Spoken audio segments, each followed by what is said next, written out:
지난 23일 권익위의 부동산 전수조사 결과 발표는 여러모로 미흡한 것이었습니다. 그럼에도 조사를 의뢰할 때부터 권한도 없는 감사원 조사를 운운하며 시간 끌기 논란을 일으켰던 제1야당은 민주당보다 더 강력한 조치를 취하겠다고 공언했지만 존비속의 정보 제공에 동의하고도 난데없이 연좌제의 야만성을 운운하며 권익위로 총구의 방향을 돌리고 6명에 대해서는 문제없다며 셀프 면죄부를 발급했습니다.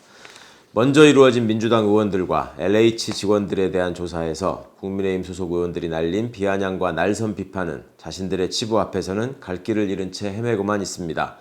아무런 객관적 근거 없이 재탕 삼탕식 우려먹기로 제기해온 우리 당 김의겸 의원에 대한 억지 공격 또한 자신들의 경우에는 적반하장으로 일관합니다.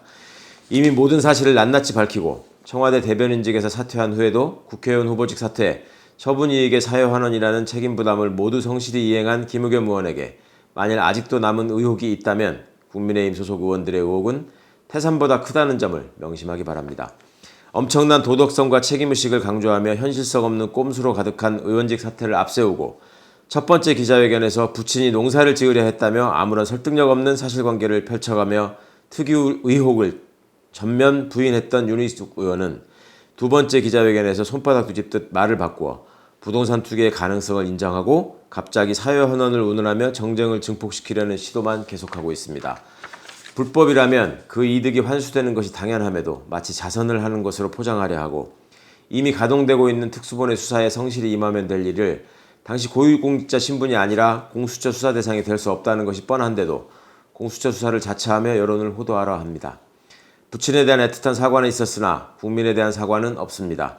그토록 냉혹했던 타인에 대한 비판 발언에 비추어 보면 본인의 과오에 대하여는 일체의 반성과 성찰도 없는 기자회견이라 아니할 수 없습니다. 지금 필요한 것은 눈속임식 블러핑과 배팅이 아니라 공직자로서 책임있고 진정성 있는 자세입니다. 마침 소속 당대표가 사퇴 처리에 찬성한다는 입장을 밝혔으니 사퇴를 앞세운 부조리국의 흥행 여부가 판명될 것입니다.